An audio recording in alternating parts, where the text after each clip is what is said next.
All right, this is a very, very important day in the politics of Thailand. It could make or mar that country's foreseeable future. Will it end the 3 months of protests that we've seen in Bangkok? Let's try and find out by going to our correspondent, Ryan Meltzer. He's now joining us live from Bangkok. First of all, I think it's about 3 hours into polling. What are you seeing and hearing in terms of reports around Bangkok? Just how much has this process been disrupted by the anti-government protesters?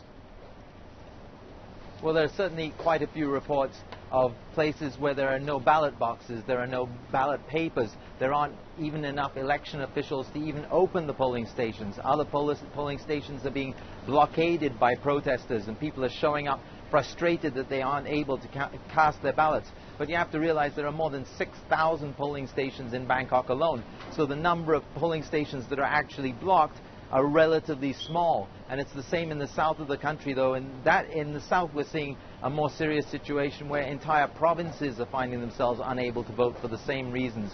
And already there are 28 constituencies where there are no candidates at all. So there's fairly wide-scale disruption, but when you consider there's 93,000 polling stations across the country, I think they're estimating that in close to 90% of constituencies people will be able to vote. All right, so depending on how today plays out, and the sense is, by and large, it should be peaceful, like you said, 90% it should be okay.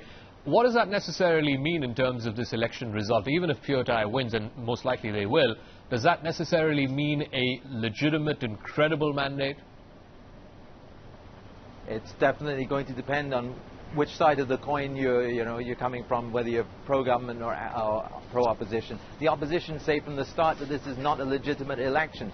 They're boycotting it. They say they wanted reforms before the election took place.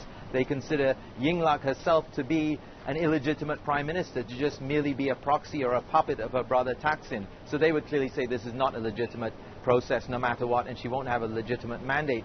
On the other hand, Yingluck herself will be looking for a strong turnout that she will then take as a sign that she does have the mandate to move forward. But with the opposition Democrats boycotting the poll, there really isn't very much choice for the voters. On the other hand, though, the Democrats themselves acknowledge that even if they were to have stood in this election, Yingluck's party would surely still have won the election. So I think she will have some claims to a mandate and to legitimacy.